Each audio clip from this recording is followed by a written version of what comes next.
Shalom, sudah kasih dalam Tuhan. Jumpa lagi bersama saya di bagi-bagi cerita sejarah Alkitab, bagikan sejarah Alkitab secara ringkas dan sederhana. Dan pada kesempatan ini saya akan bercerita tentang lanjutan dari perjalanan misi Rasul Paulus. Dan pada kesempatan ini pada bagian yang ketiga.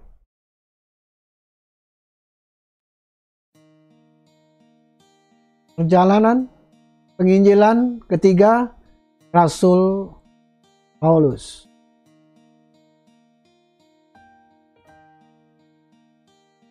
Nah, saudara kasih dalam Tuhan, ini perjalanan misi ketiga dimulai dari Kisah Para Rasul pasal yang ke-19 dengan judul perikop Paulus di Efesus. Jadi Paulus itu sudah menjelajah daerah-daerah pedalaman dan tiba di Efesus. Itu didapatnya beberapa orang murid. Ini dimulai dari Antioquia dan perjalanannya seperti terus ini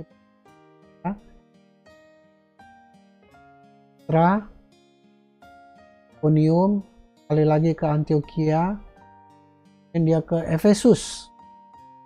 Inilah dia jumpa dengan beberapa orang murid.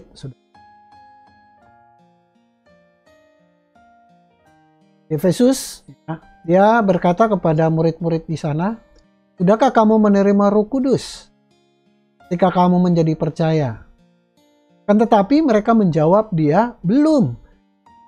Bahkan kami belum pernah mendengar bahwa ada Roh Kudus." Lalu kata Paulus kepada mereka, "Kalau begitu dengan baptisan manakah kamu telah dibaptis?" Jawab mereka, "Dengan baptisan Yohanes." Kata Paulus, baptisan Yohanes adalah pembaptisan orang yang telah bertobat. Ia berkata kepada orang banyak bahwa mereka harus percaya kepada dia yang datang kemudian daripadanya, yaitu Yesus. Ketika mendengar hal itu, mereka, orang yang di Efesus, jemaat yang ada di Efesus memberi diri mereka dibaptis dalam nama Tuhan Yesus. Dan ketika Paulus menumpangkan tangan di atas mereka, turunlah Roh Kudus ke atas mereka. Dan mulailah mereka berkata-kata dalam bahasa roh dan mereka mulai bernubuat. Jumlah mereka kira-kira 12 orang. Selama 3 bulan Paulus mengunjungi rumah ibadat yang di Efesus dan mengajar dengan berani di sinagog-sinagog. Ada beberapa orang yang tegar hatinya, mereka tidak mau diyakinkan, malah mereka mengumpat jalan Tuhan atau mengumpat pengikut-pengikut Kristus depan orang banyak. Karena itu Paulus meninggalkan mereka dan memisahkan murid-muridnya dari mereka. Dan setiap hari berbicara di ruang kuliah Tiranus. Jadi Efesus itu ada ruang kuliah Tiranus, karena Paulus mengajar. Dan dia mengajar itu kira-kira 2 tahun lamanya, sehingga semua penduduk Asia dengar firman Tuhan, baik orang Yahudi maupun orang Yunani.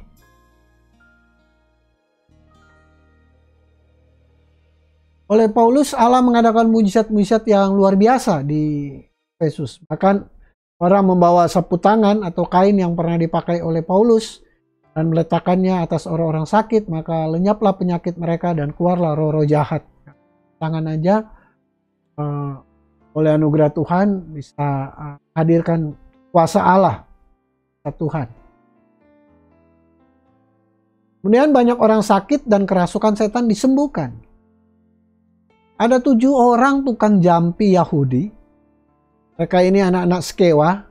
Skewa ini adalah seorang imam kepala yang mau coba mengusir setan dengan nama Tuhan Yesus. Ini mereka mendengar bagaimana Paulus mengadakan mujizat menggunakan nama Tuhan Yesus, dan mereka mau coba-coba mengusir setan dengan nama Tuhan Yesus. Tetapi roh jahat itu menjawab, "Yesus aku kenal dan Paulus aku ketahui, tetapi kamu, siapakah kamu?" Kemudian orang yang dirasuk roh jahat itu menerpa mereka dan mengalahkan mereka. Yang mereka lari dari rumah orang itu dengan telanjang dan luka-luka.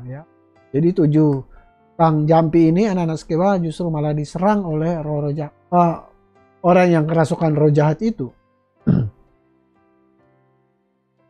Nah, saudara, maka makin masyhurlah nama Tuhan Yesus di kota Efesus. Banyak di antara mereka yang sudah menjadi percaya datang mengaku di muka umum, ya. Mereka percaya tidak sembunyi-sembunyi, mengaku di muka umum. Banyak orang yang pernah melakukan sihir, mengumpulkan kitab-kitabnya, mungkin mantra-mantra, lalu membakarnya di depan mata semua orang. Makin tersiarlah firman Tuhan dan makin berkuasa. Kira-kira pada waktu itu timbul huru-hara besar terhadap pengikut jalan Tuhan. Orang-orang yang percaya. Sebab ada seorang yang bernama Demetrius, dia seorang tukang perak, pembuat kuil-kuilan Dewi Artemis dari perak, merasa usahanya merugi akibat pelayanan Paulus. Dan dia memprovokasi pekerja-pekerjanya, karyawan-karyawannya, untuk membuat huru-hara, dan seluruh kota menjadi kacau dan mereka ramai-ramai membanjiri gedung kesenian, menyeret Gaius dan Aristarkus, keduanya orang Makedonia dan teman seperjalanan Paulus. Mereka juga pengikut jalan Tuhan, mereka menyeret untuk diadili atau dibuat dihukum atau dan lain sebagainya. Setelah reda keributan itu, Paulus memanggil murid-murid dan dia tetap menguatkan hati mereka. Dan sudah itu Paulus meminta diri, dia berangkat ke Makedonia.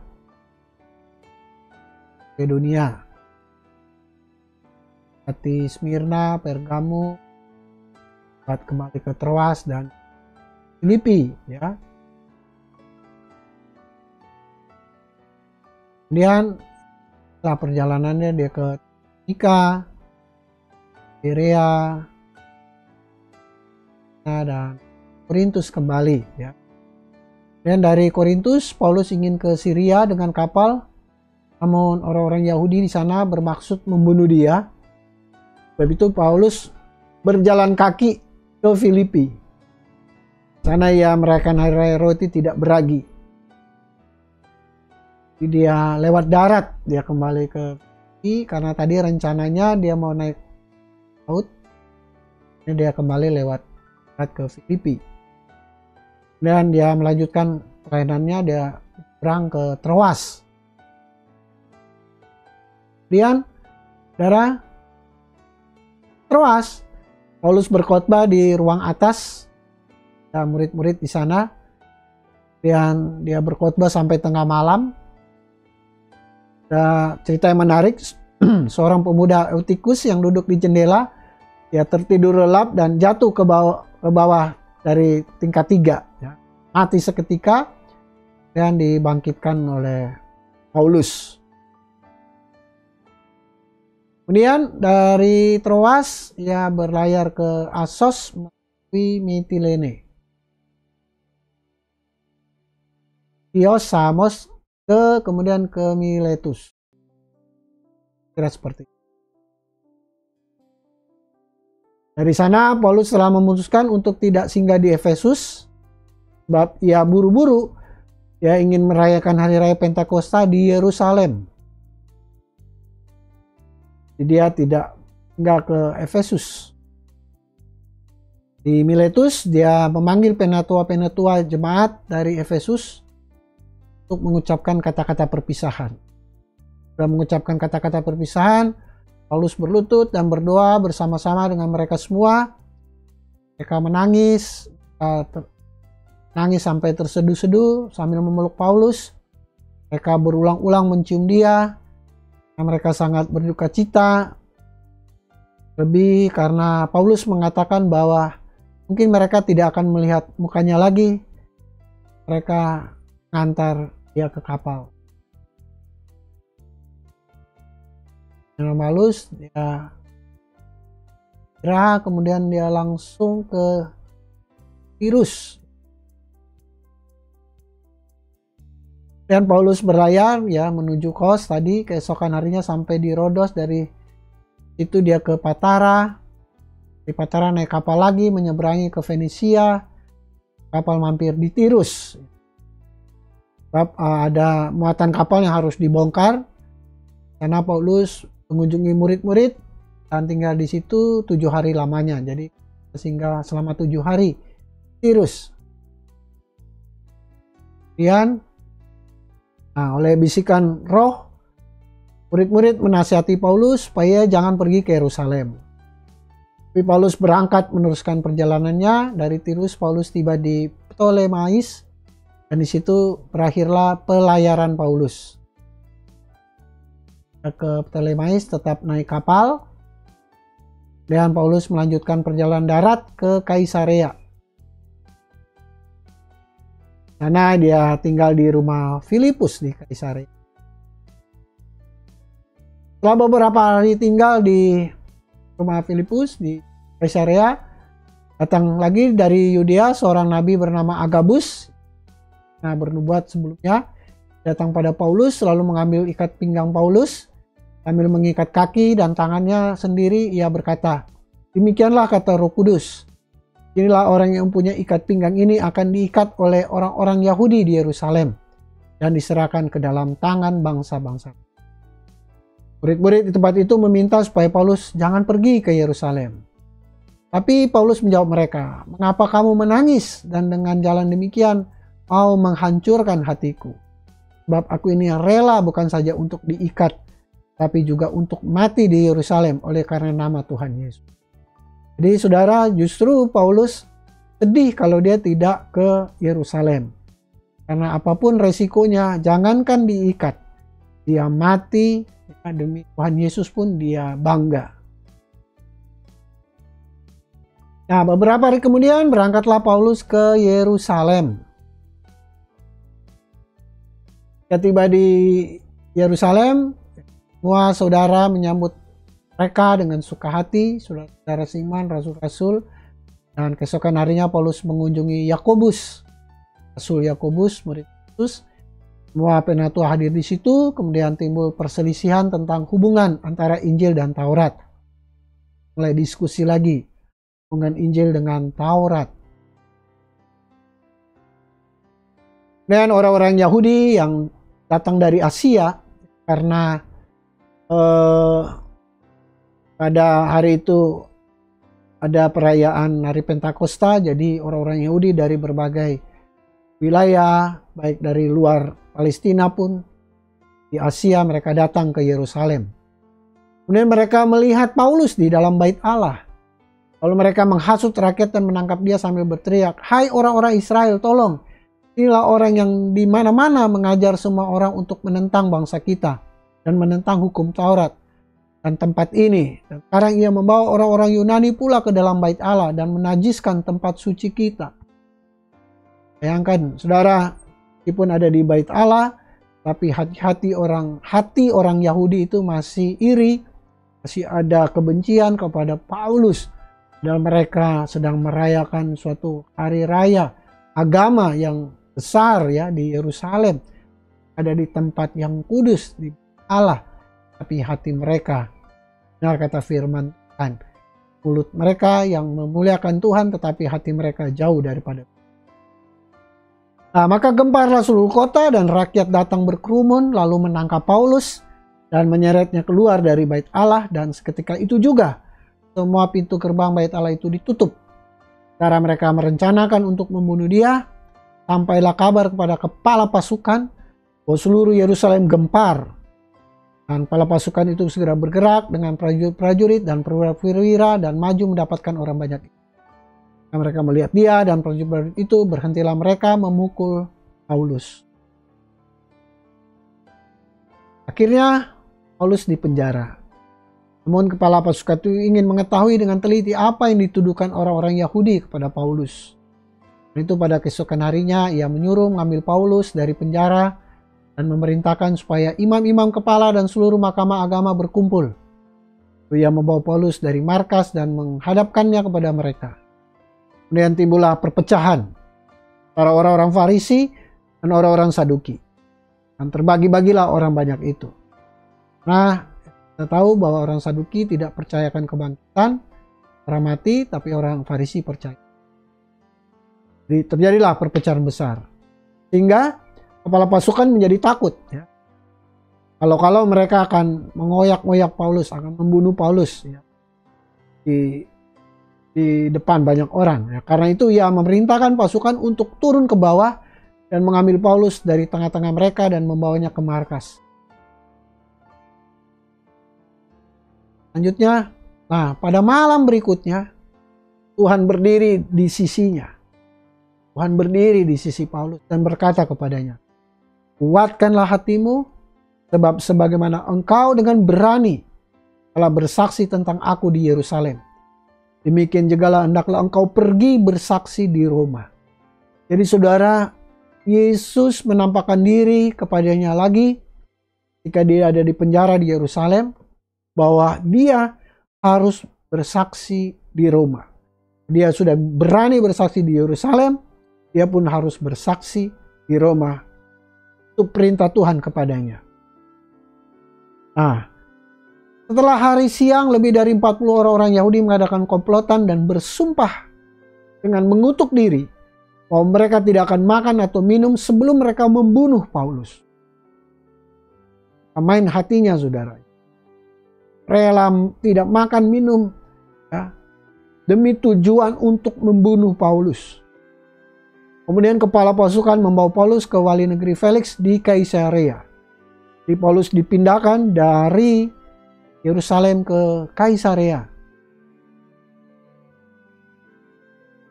Felix tidak mendapati kesalahan pada Paulus. Meskipun demikian, ia menahan Paulus dengan harapan ia mendapat uang suap dari Paulus. Tapi sesudah genap 2 tahun, Felix digantikan oleh Porcius Festus, dan untuk ambil hati orang Yahudi, ia membiarkan Paulus tetap dalam penjara.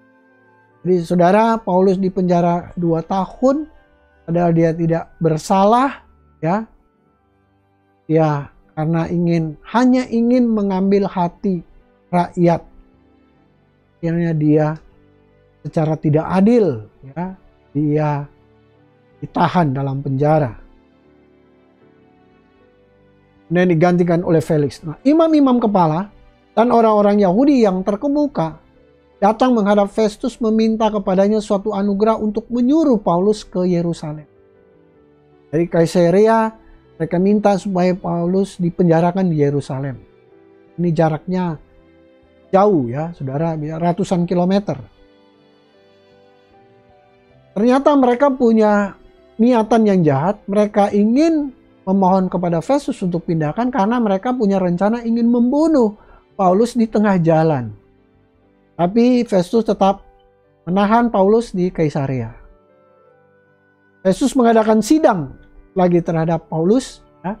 Semua orang Yahudi datang dari Yerusalem mengemukakan banyak tuduhan berat terhadap dia yang tidak dapat mereka buktikan. Dalam pengadilan tersebut, Paulus naik banding kepada Kaisar.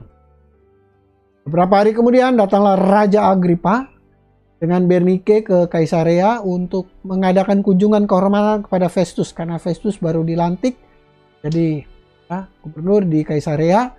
Kemudian Festus memaparkan perkara Paulus kepada Raja Agripa. Keesokan harinya datanglah Agripa dan Bernike dengan segala kebesaran ke ruang pengadilan untuk mendengarkan pembelaan Paulus. Paulus menceritakan riwayat hidupnya dan dia bersaksi tentang Kristus. Sementara Paulus mengemukakan semuanya itu untuk mempertanggungjawabkan pekerjaannya, berkatalah Festus dengan suara keras, "Engkau gila, Paulus. Ilmumu yang banyak itu membuat engkau gila." Tapi Paulus jawab, "Aku tidak gila, Festus yang mulia. Aku mengatakan kebenaran dengan pikiran yang sehat. Raja juga tahu tentang segala perkara ini, sebab itu aku berani berbicara terus terang kepadanya. Aku yakin bahwa tidak ada sesuatu pun dari semua ini yang belum didengarnya, karena perkara ini tidak terjadi di tempat yang terpencil.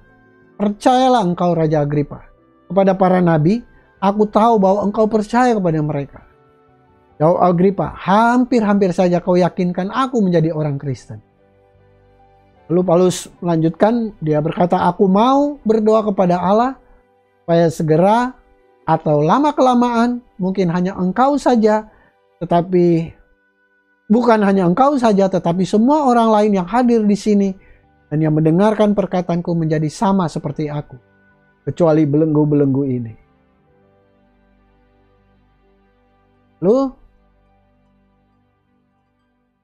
Lalu raja dan wali negeri serta Bernike dan semua orang yang duduk bersama-sama mereka keluar dan berkata seorang kepada yang lain, orang itu tidak melakukan sesuatu yang setimpal dengan hukuman mati atau hukuman penjara. Kata Agripa kepada Festus, orang itu sebenarnya sudah dapat dibebaskan sekiranya ia tidak naik banding kepada kaisar. Jadi saudara kasih dalam Tuhan, sebenarnya kalau Paulus tidak naik banding, dia sudah dilepaskan. Tetapi karena Tuhan menampakkan diri kepada dia, bahwa dia harus juga bersaksi ke Roma, bukan hanya di Yerusalem, tetapi di Roma juga. Itu sebabnya alasan Paulus untuk naik banding, supaya dia bisa pergi ke Roma untuk bersaksi tentang Tuhan Yesus.